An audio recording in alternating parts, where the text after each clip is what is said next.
Good morning, everyone. Good morning, good evening, depending on where you're tuning in. You are very welcome to what is our second session looking at social marketing thought leaders from around the world.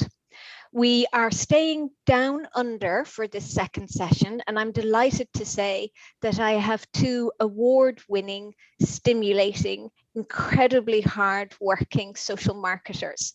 We have Dr. Marie Kennedy coming to us from New Zealand, and we have Dr. Sarah Duffy coming to us from Australia. Their work, as well as being award-winning, is also very applied and real in the sense that they work on live projects with clients. This isn't consulting work. This is real behavioral change, social change work. So without any further ado from myself, I'm going to hand over to Anne-Marie, who is our first speaker, who's going to give you an overview of macro social marketing. And following Anne-Marie, Sarah will talk to the application of that and what it's like from an implementation perspective. And we're particularly interested in this because the implementation perspective is one of social marketing's key strengths. So Anne-Marie, over to you. Great, thank you very much, Christine. I'll just quickly share my screen with you.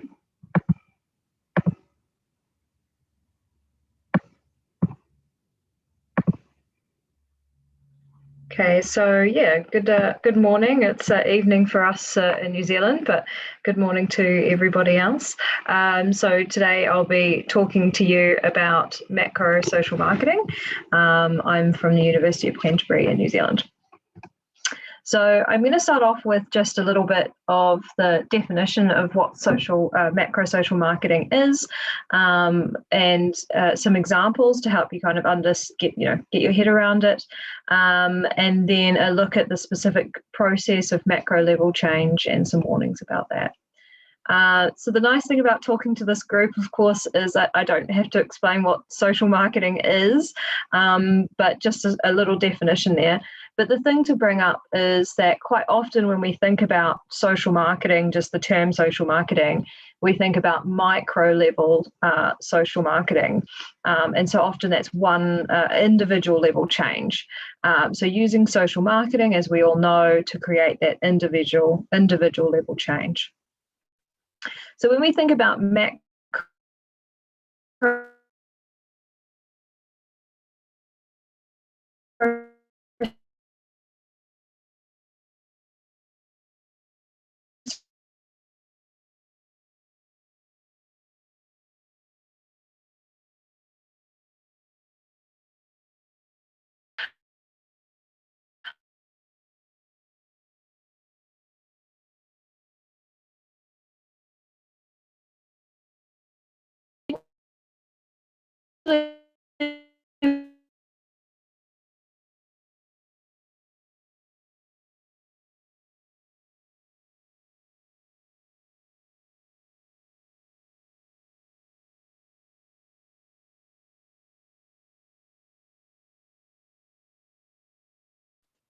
Okay, everyone. It seems as if the computer gremlins are at work here. Yeah, you're back online. Perfect, Anne-Marie. We'll hand back to you and we'll turn off our videos to help. Sorry about that.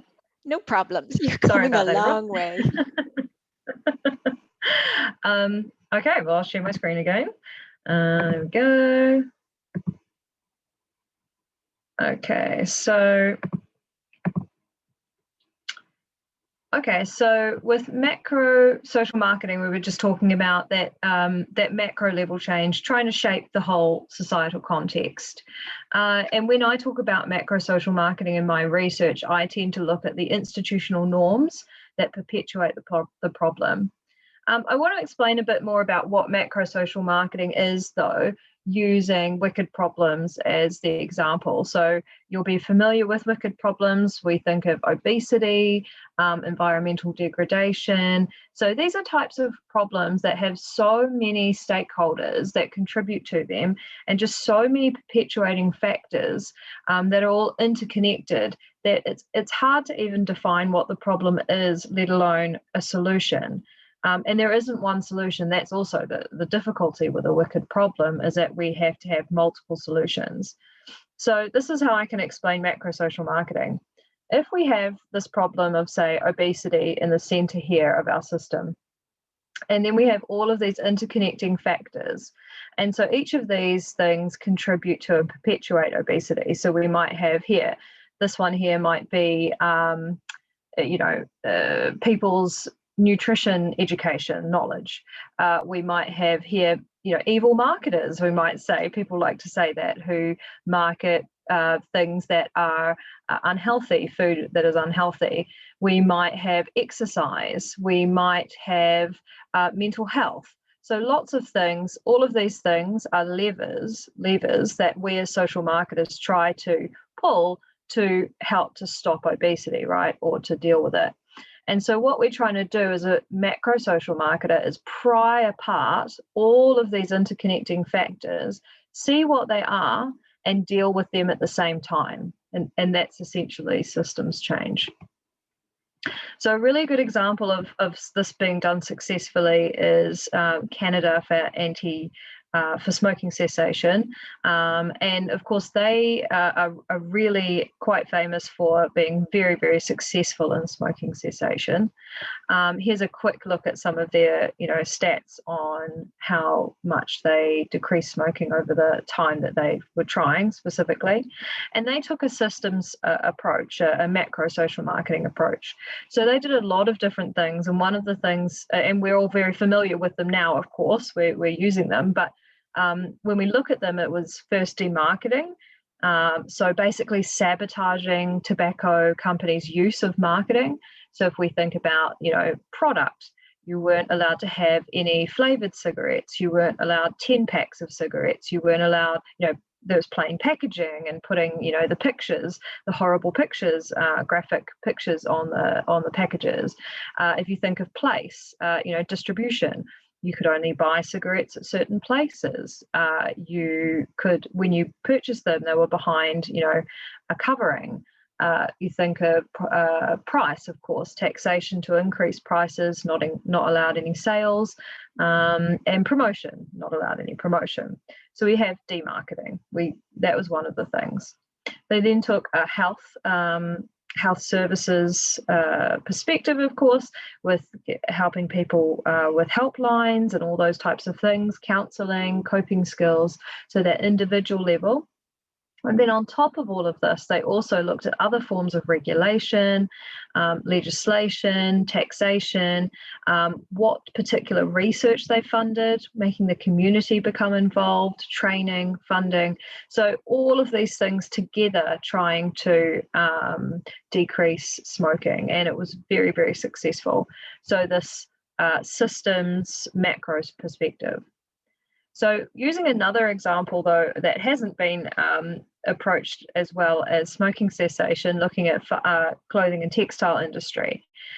So fast fashion essentially is one of the causes of many of the negative outcomes in the clothing and textile industry. So, we have poor working conditions for people making clothing. We have environmental aspects, we have consumerism, lots of different things happening, of course. And there are lots of perpetuating factors. And one of those things is, of course, retail strategy. So lean retailing, wanting flexible lead times. And so fast fashion from companies such as Primark and things like that mean that there's just so, instead of having, say, 2 collections a year of like autumn and spring, now we might have new clothes coming in every week. And so that kind of flexible lead time, of course, puts pressure on employees making the clothing, and as well as the environment and everything else. Along with that, high competition, of course, drives prices down, and then consumers also want low price. So you think of yourselves when you go shopping, you're probably one of those people. I am too, of course, at different times. And along with this, we have the argument, of course, of economic development, that those countries where people are making the clothing potentially in potentially poor working conditions, that is still helping that nation develop if it is a developing nation. So what can we do about this at the macro level, looking at macro social marketing? Well, first we need to obviously identify who the groups are. So who are the stakeholders, who are the individuals that are part of this system, this wicked problem system. Then we want to look at what social mechanisms are driving those entities to whatever outcomes they're looking for, so basically their motivations. And lastly, then we need to see what role they play, whether they're an incumbent, a challenger, or a governance unit, in order to help them to decide what interventions we might do as social marketers. So in this example, consumers and retailers and suppliers would be incumbents, so they're driving that status quo. So consumers do want these low prices, freedom of choice. Retailers then need low costs and prices. Suppliers need to give them things for low prices. So it's all kind of perpetuating. Whereas the challenges might be some of the employees, ethical consumers, anti-fast fashion retailers, and they're really looking at transparency. How do we have fair costs and prices for everybody? And then in the middle there we have, of course, governance units, and by this I might mean actual governments in this example, who are potentially looking for economic development if you're in a country where you are a supplier, or economic growth if you're in a country where you're selling the clothing as well. So we have all of these motivations and narratives happening. So what can we do as a social marketer? Well, we're looking at here this on the one part of the screen here. We see the systems on the far left. We have all these systems that are working together, perpetuating this problem, and from the systems we get these institutions or these norms. So economic task norms, so performance norms of what is okay pricing and what is okay pricing and number of lots of fashion, new lots of fashion a year. And then we have cultural moral norms such as values and beliefs and things like that. So these exist, and these are things that are allowing this to happen, the negative outcomes of fast fashion. So what we then move into is the social action fields and social mechanisms, and that's where we would do social marketing interventions to try to change the institutional norms. So for instance, we might look at an economic task norm, which is alternative to fast fashion narratives, which could be based on components of slow fashion. So for instance, we may do a few social marketing interventions that look at the number of collections a year objectively, so trying to have retailers actually have less numbers of collections a year, and also symbolically, so having advertising about that type of thing. On the cultural moral norm side, we may try to push a value such as that every human is of equal value, and so therefore we may have social marketing interventions that include trying to have people support a living wage, and that's retailers as well. And then symbolically, we may create a label, a certification of living wage clothing. Now, there are already organisations doing a lot of these things. You're probably familiar with some of the things on this slide, some of the organisations. And so what we're talking about with macro social marketing is how do we coordinate all of this in order to kind of, as we say, pick apart the levers, pull each one at the same time. So there's lots of warnings, of course, with macro level change like this, and one of them is a ripple effect. So, for instance, if you were to have everyone in a particular developing nation have a living wage, well, a lot of those suppliers would go out of business. So we need to really look at the effects of the changes that we're trying to implement. Also, there's the dangers of social engineering. So whose values are we actually putting in place? So I just picked out that everyone is equal. That's, just for this example, right? But we would need to think, okay, what are the ideologies that we're pushing here? What is the political bias that we might be pushing? what is the underlying aspects that the people that potentially are paying us are looking for. So there's a big need then in this area for social marketing ethics to be applied. So just in summary then, so macro social marketing is of course using those social marketing techniques to try and shape that social context of behaviour change. And so beyond individual level change, we may include upstream and midstream as well as downstream social marketing all together, community participation, demarketing, system social marketing, and also traditional marketing to try and create that broader system level change. Thank you very much.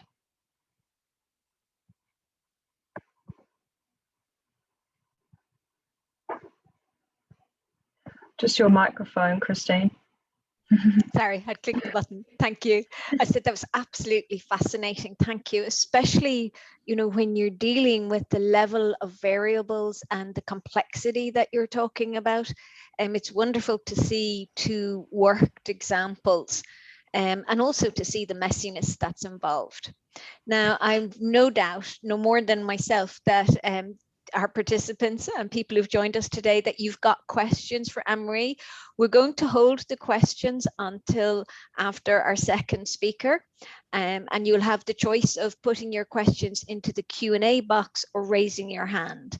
But in the meantime, we'll keep the conversation going, and we'll invite Sarah to take over and give us another worked example of systems macro social marketing. Over to you, Sarah.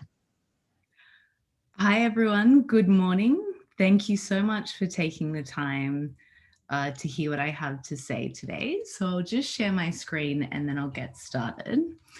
So I am going to just at the beginning give you a caveat and say that I will very much be building on much of what Anne-Marie has just shared with us all. But if you would like an in-depth discussion of the difference between system social marketing and macro social marketing, then I know that Tina and Christine have written a paper with some other colleagues on this, so I will refer you to that for further interest. But this morning, what I'm going to talk to you about is a project that I've been working on with the many colleagues that you can see listed here, and that has received some funding from our Vice Chancellor's Gender Equity Fund. So first up, although Anne-Marie has touched on it already, the problem that I wanted to talk about is a wicked problem, which, as has been mentioned, it's complex, it's messy, it involves people, it involves entities, and it involves commonly held beliefs and norms that often result in ineffective, inefficient, unequitable, or unfair social marketing systems when we're talking about wicked problems. So a wicked problem is likely to be dynamic and resilient against intervention, and it is going to have consequences that occur singularly or simultaneously at the micro, meso, and the macro levels. So without further ado, the wicked problem that I'm going to talk about this morning is gender equality, which is not an issue that is often talked about within the social marketing discipline, but I hope that you will bear with me. Keep an open mind, and I'll be able to explain to you why gender equality is a wicked problem, or gender inequality is the wicked problem. So the United Nations are striving to work towards resolving gender inequality, and the particular aspect of it, so as Anne-Marie mentioned, these problems often have many different levers and many different solutions. So one particular target is to value unpaid care and promote shared domestic responsibilities. So for many households, the unequal domestic sharing of domestic responsibilities occurs when a child comes into the home. So this is an example from Australia, but it shows the different time use for parents after the birth of a first child. So you can see for the father that the child is born, their work pretty much remains steady as she goes over 40 hours a week. You can see their household chores sort of increase a little bit over time, but not very much, and remain at around 15 hours per week. Their childcare rapidly rises once the child is born, but ultimately tapers off slowly and steadily over the year. When you look at the mother, by contrast, her graph, is a hot mess. You can see her employment drops sharply with the birth of the child, and then slowly over that 12 months increases, never to the level that it was prior to the birth of the child in that first year. Her household chores increase sharply with the birth of the child, and her parenting obviously increases sharply. And while the parenting slowly tapers off, as I imagine the child enters what we call in Australia daycare, you can still see that the difference between the father and the mother is quite significant in terms of their overall responsibilities for care as well as the domestic responsibilities. And the reason for that is because in Australia, just 1 in 4 dads take paternity leave. Ireland is doing a lot better, with 55% of Irish dads taking the paternity leave that's available to them. So I wanted to show you this graph so you can see the difference in spending between governments amongst OECD countries. So the stalk is above the OECD average. And then way, way, way down here, we have Australia, signified by the kangaroo. And then a little bit lower is Ireland. And the reason why the amount of spending matters is because that very much impacts on the choices that parents make about whether or not who will stay home and care for the child. So the Central Statistics Office in Ireland has just started reporting on the uptake of parental leave in 2020. There's a lot of information here, but the most important information that I wanted to draw your attention to was that in Ireland, mothers receive 26 weeks of paid maternity leave from the government. In Australia, it's 18 weeks. But what's most important is when you compare the amount that they're paid to the average weekly earnings. So in Ireland, that 26 weeks rapidly diminishes to only 6.9 weeks of the average wage. In Australia, that 18 weeks condenses to 7.7 weeks. For dads, Ireland and Australia are on par, both offering the father 2 weeks, which is how you can see that they have that uninterrupted commitment to work. So the dads in Ireland, that 2 weeks is actually only half a week of the average salary. And in Australia, it's almost 1 week. So you can see how the choices are made. And this is slightly off topic, but I just wanted to mention it briefly so that you understand, just to raise the point about the significant implications of this that are often felt for a person's entire life. So this chart shows Ireland's female workforce participation and how it drops off with the birth of each child. So Ireland's female workforce participation is slightly lower than the EU average. It's 63.7%, higher than Australia's, which is 61.2%, but much lower than Germany's, which is 76%. And Ireland, I imagine, like Australia, is looking for ways to boost its economy in the wake of being hit by COVID. Maybe looking for ways to increase female participation in the workforce could be an easy way to do that. But I digress. But the point is that by women leaving the workforce to take up the bulk of home and caring for children responsibilities, we're now seeing in Australia that women over 55 often don't have the superannuation reserves that their male counterparts do. And women over 55 are the fastest growing cohort of homeless people in Australia. So bringing that all together, dads are embedded in a social system that involves performances of particular behaviours that exist that show the influence of history, what we value as a society, what we value as a culture, as well as their physical and environmental setting. And in this circumstance, the most dominant value is that the dad can provide best for their families by going out and earning money. And this stereotype is limiting for both men and women, which I'm going to share some research with you to explain why. And so macro social or system social marketing is about looking at how you can drive systemic change through altering those levers that Anne-Marie talked about. So those institutional and cultural norms that perpetuate a problem, which in this case is low levels of uptake of parental leave by dads. So generally speaking, men do better in the workplace than women. So gender bias usually works in their favor. They're more likely to get promoted, to be paid more, to get a positive performance evaluation.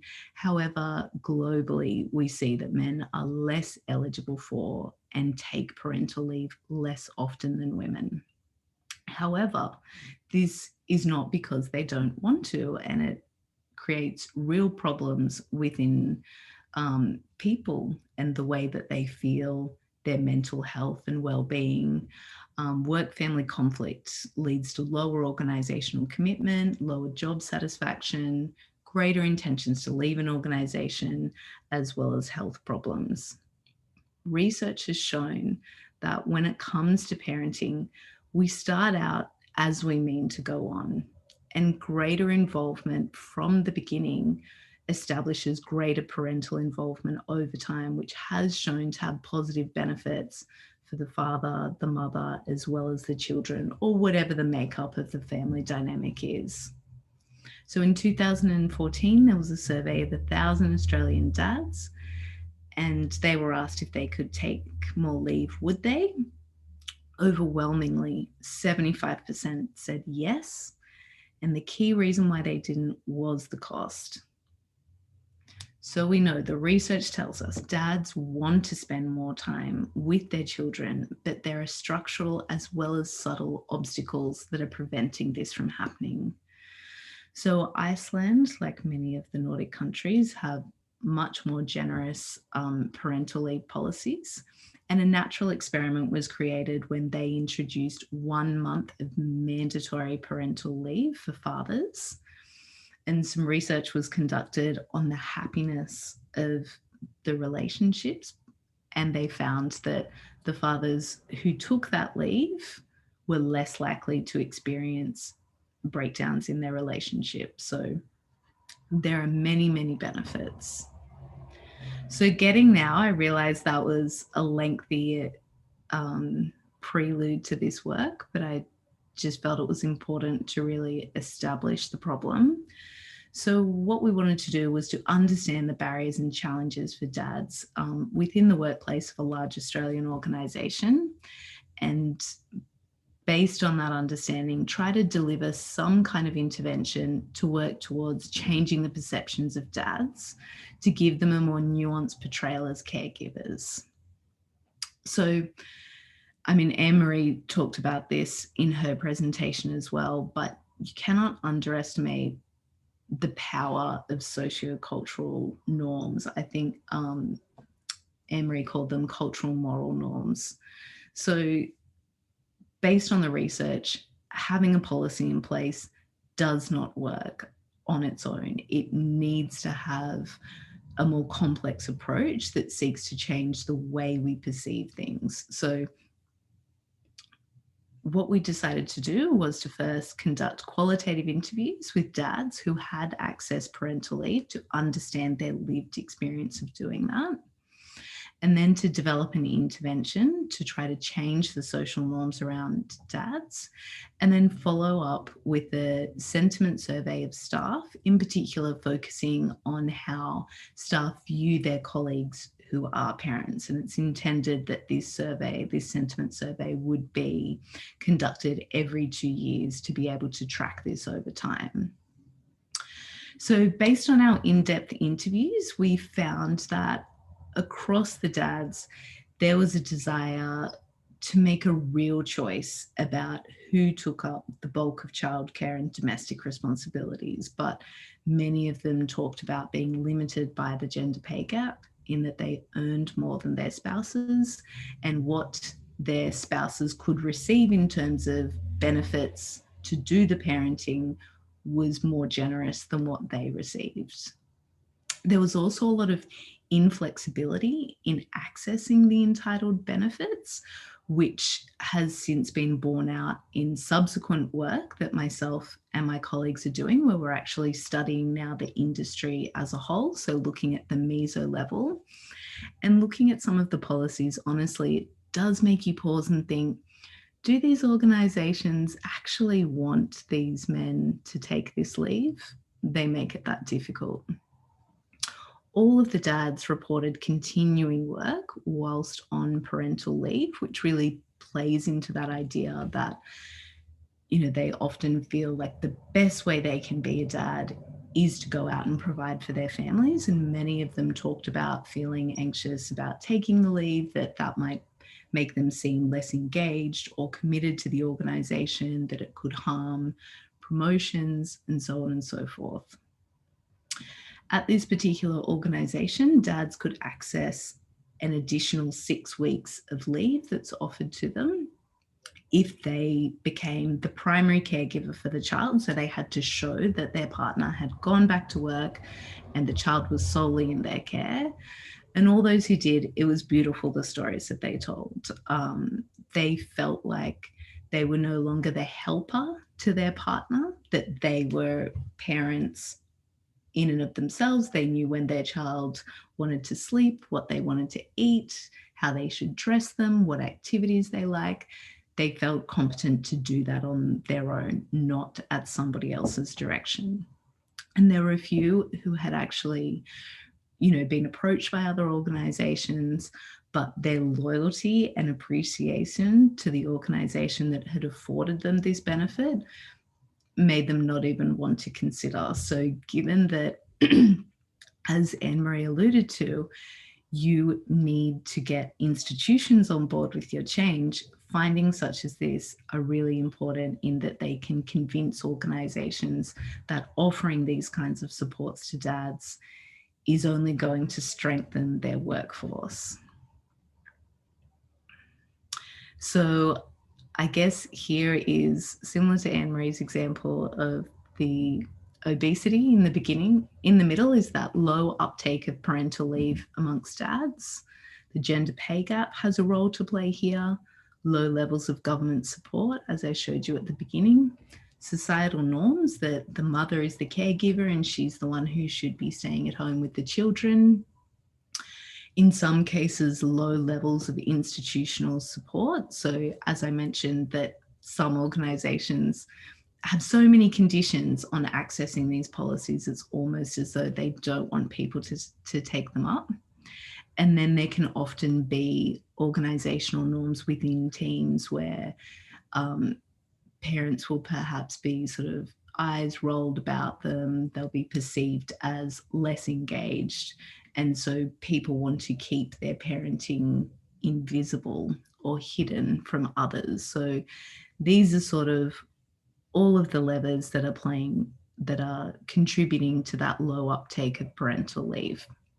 So what we did, in recognition that you can't be what you can't see, and often in organizations, you know, you're just celebrating those successes that are very much related to work. So we created a calendar for 2020 celebrating dads, and that's where many of the images I've shown throughout my presentation are from. So these beautiful candid images of dads with their kids.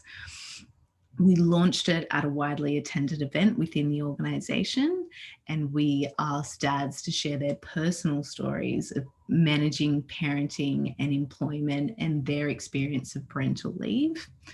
So that event received the highest engagement out of any of social media posts for the year. And so we were geared up to do our sentiment survey in 2020, and then COVID So it has been put off until 2021. So I don't have results to share with you from that piece of work. But we did produce a report making policy recommendations to senior management. Our findings were shared in some pieces written on the conversation. And further research, as I said, is underway into the meso level of this particular system. So this is the paper that we've written.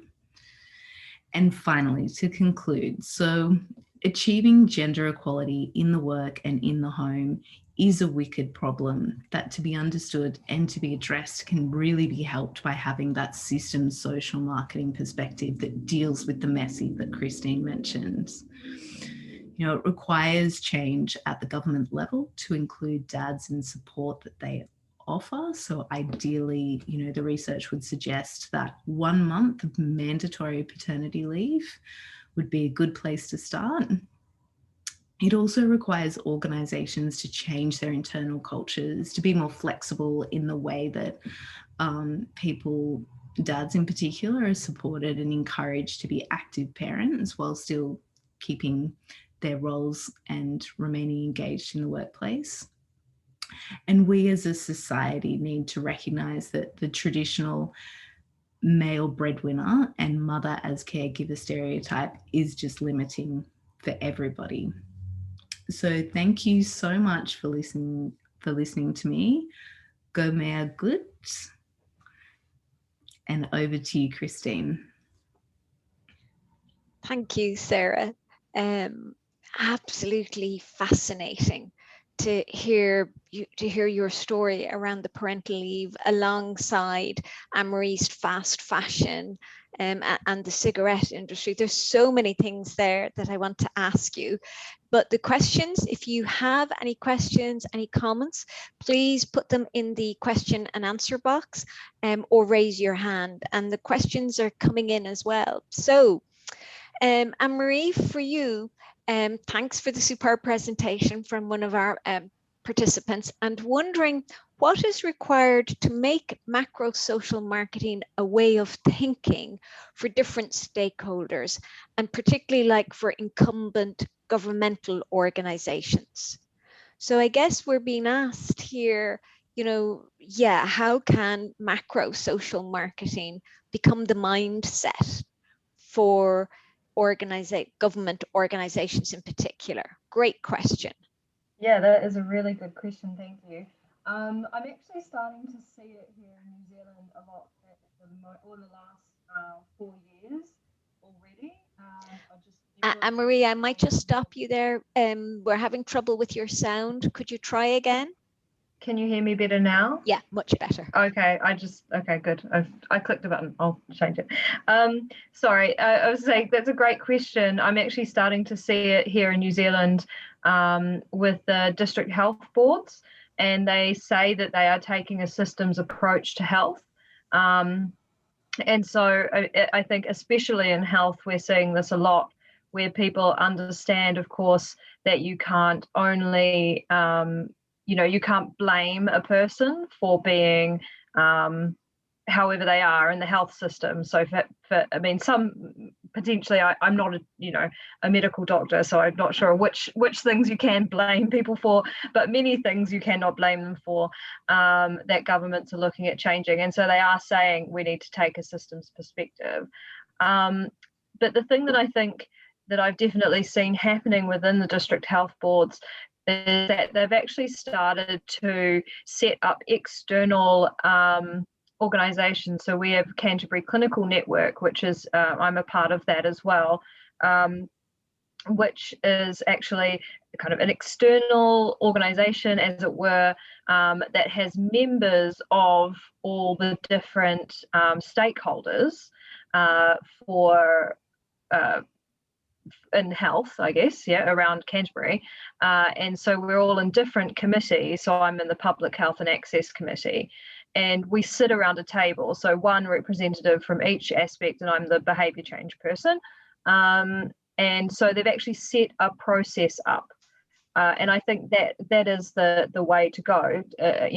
have a champion within the whatever it is, organization, government body, regulatory body that champions it, and then trying to set up these external kind of committees that have these representatives across all of the stakeholders to start talking.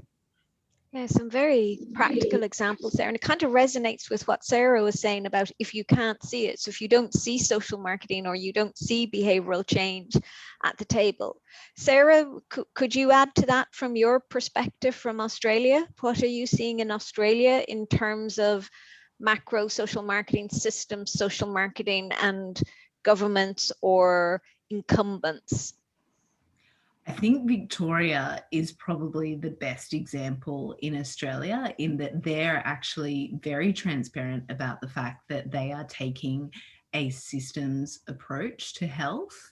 And actually we've seen it in South Australia now too, is that they've got a whole section on the Child Commissioner's website where they're actually trying to encourage children to think from a systems perspective and to take a big picture.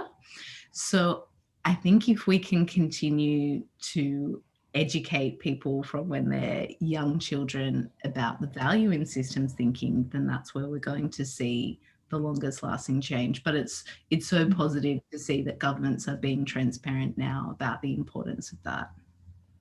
Yeah, so that's an interesting word that's come up, like the transparency, that, you know, the visibility, the exemplifying the behavior. So that seems like an important process for social marketing to take on board at the midstream or upstream or macro systems level. And I'm particularly struck too by the idea of younger children. Now, I know both of you teach systems. And I know you prepare your own materials as well, and you see that being taught to younger children as well. I know that's available in America too. Not so sure about Europe. I haven't seen anything in Europe. We might ask you if you have any resources that you would recommend for young children and education, or for third level as well, when it comes to creating that awareness and interest. We might follow up with you and see if there's anything there you'd recommend. Yeah, okay. Yeah, sorry, Sarah. To the South Australian website. Lovely. Thank you. We have a question coming in here, Anne-Marie, for you. Coming in from Jeff, saying you mentioned ethical considerations when developing a coordinated macro social marketing intervention, and wondering, what do you think are the big ethical questions people need to consider?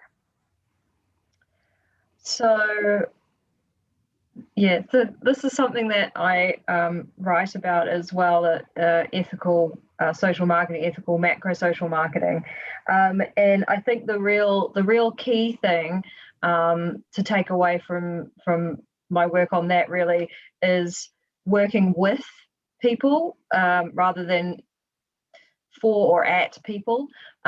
So being, you know, person-centered and looking at co-designing things and making sure that at each stage everybody is participating. So each of the stakeholders, are participating.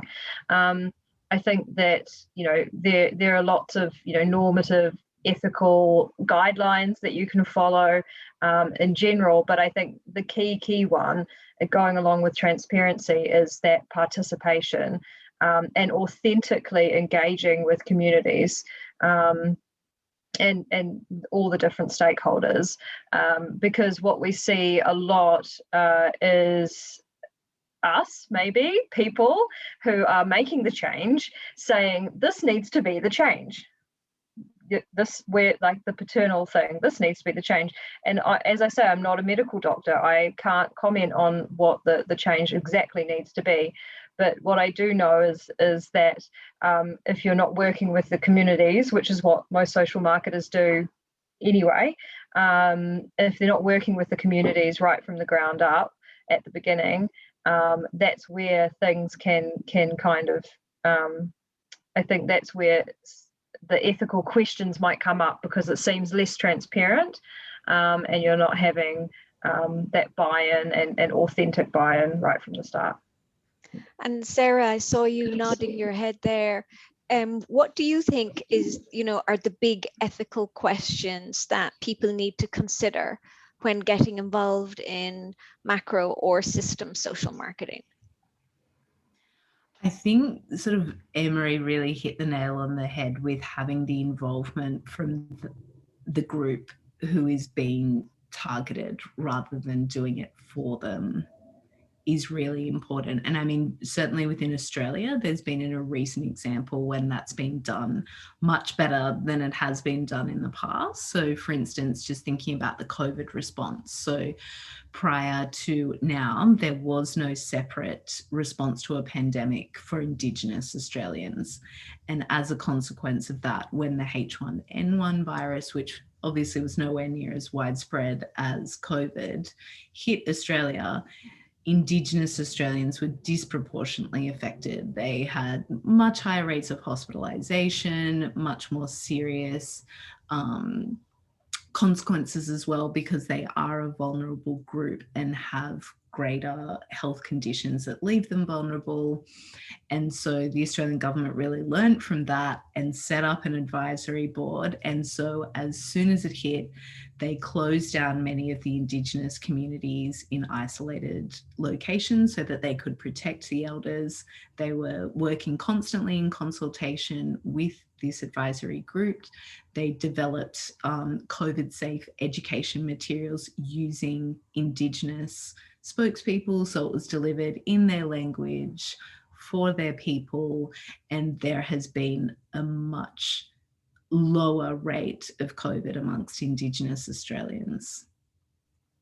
That's really insightful in the sense that it's, picks up on what Anne-Marie is saying about working with people right from the get-go in terms of defining what the problem is, not just consulting people on what solutions they might like. But I'm struck also too by that example that it talks to context and local context being important. So what works in one region or what works in one city, you can't assume or transpose it to another city because it's been successful there. So part of the ethics is to take that global to local context and to recognize the social norms and the organizational norms and the cultural norms and the structure may actually be different from one part of a country or region to another. That increases the complexity, let alone the ethics, but it does seem to make kind of intuitive sense. So thank you for that. Sarah, we have another question coming in for you. Wondering, do you have any ideas or projects planned to help parents decide on the uptake and sharing of parental leave prior to the birth?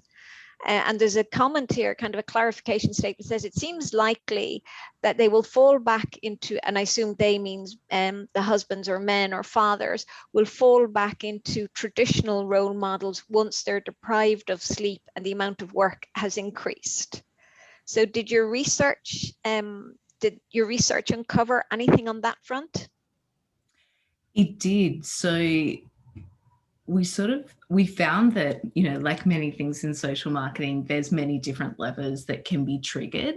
So one of which is at the education level, when couples are going to have sort of the birth classes prior to the baby arriving so I mean, I live in a particular part of the world where like surfing is a very common activity. And so the nurses who would conduct these courses would say how much they had to emphasize to the dads, your paternity leave is not for you to go surfing more. Your paternity leave is for you to be home, to be helping around the house. Sure, if your partner is breastfeeding, then obviously that's something you are not equipped to do. But as you saw from that chart at the beginning, the housework increases exponentially with a new child. So you can be doing the washing, you can be doing the cooking, you can be doing the cleaning. So that's one of the levers that can be pulled. And then the other lever is mandatory parental leave. That would be funded by the government and executed by the government to make sure that the father is there, that they are being adequately compensated. So many Nordic countries pay 80% of their salary, so they're not losing out financially. And it is just starting out as you mean to go on. And if they're physically there and present, then they're much more able to make a real contribution. And would I be right in assuming that many parents wouldn't appreciate or, wouldn't kind of pick up on the nuance surrounding start the way you mean to go on, that start is critical throughout the life of the child? So that seems to be an unusual finding, or one that parents wouldn't appreciate. I absolutely agree. And I think that many people, certainly myself included, grew up in households where, until I started doing this research, my dad would proudly say he had one day off for the birth of each of his 4 children. So many of us have grown up in households where that was the norm and that was what's expected. So it is a lot of change for many of us to get around the fact that there is a different way and that there are benefits for your relationship stability, your mental health, your child's educational outcomes. The list goes on. Fascinating. Okay, so on to the next question for both of our speakers today. And this is coming from Elaine in the UK.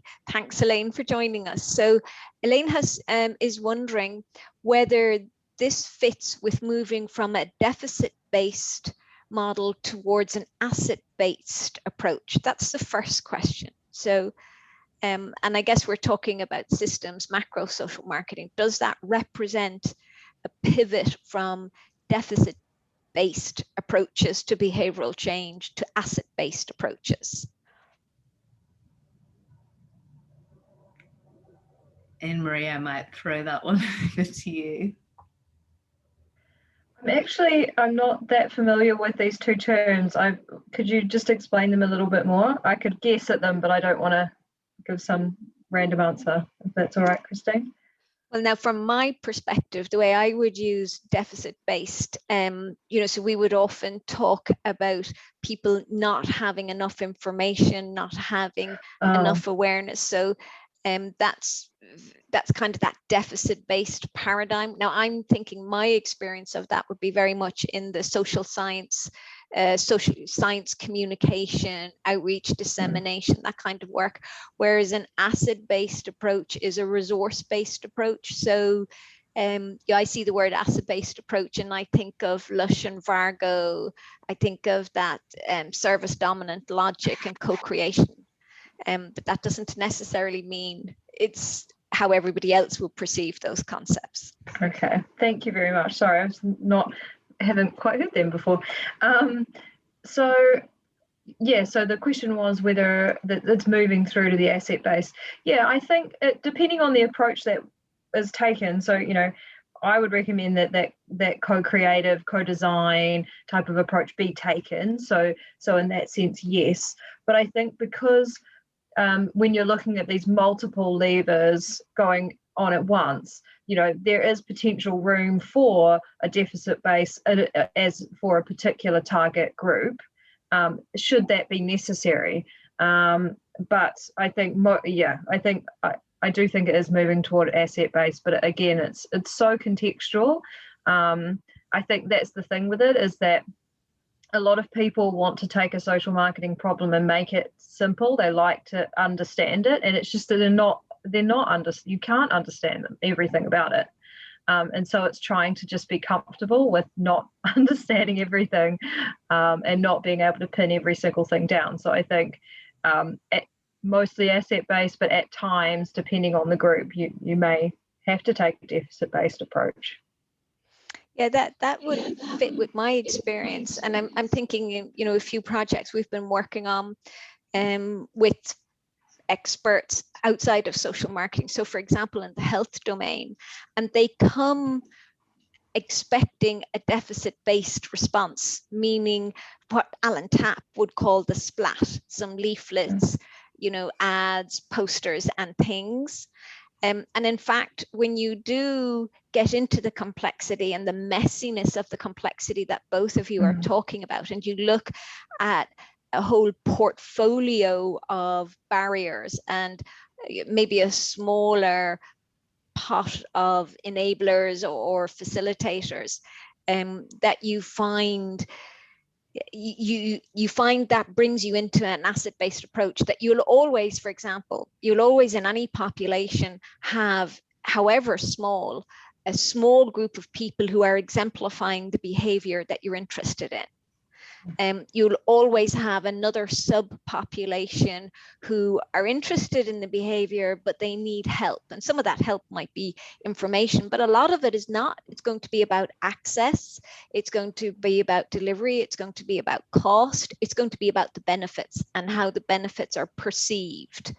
And then you're going to have that third group, that third subpopulation who are not interested in the behavior, and it's going to be very, very hard to get any kind of interest, let alone action as well. So in many of these wicked problems, there are going to be people who point blank refuse to engage. And of course, for us as social marketers, it's important to remember we're dealing with voluntary exchanges, as opposed to legislation. And even with legislation, that doesn't mean you get all the behaviors that should be there. So from my experience, I would agree saying that macro social marketing, system social marketing, when you get beyond a single intervention, a single 12-week intervention, which is effectively an event, when you get into process, like working with people, understanding their lived lives, and like both of you have done in your examples, that automatically brings you towards a more asset-based approach, a more engaged approach, as opposed to consultation, and doing a quick survey. Okay. Now I would, if anyone else has any other questions, now is your opportunity to get them into the Q&A box or to raise hands. I'm not seeing any raised hands or any more questions. Sarah, anything you want to come in with there?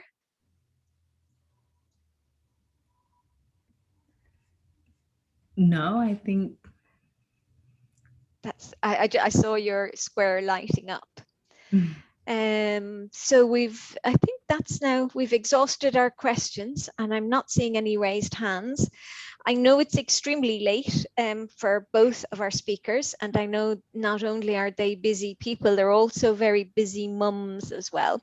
So I would like, on behalf of all of our participants, and especially for colleagues here in Ireland and in the UK, and for our MSc students, I would like to extend a huge thank you to Anne-Marie and to Sarah for joining us this evening, taking time out of their Friday night and sharing their work with us, their award-winning work. And I can't stress that more. We're dealing with two thought leaders here.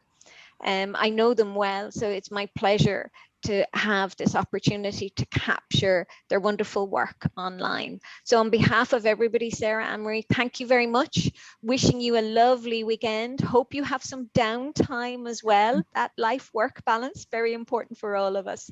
And talk to you in the very near future. Thanks, everybody. Have a lovely weekend. Take care. Thank you, everyone.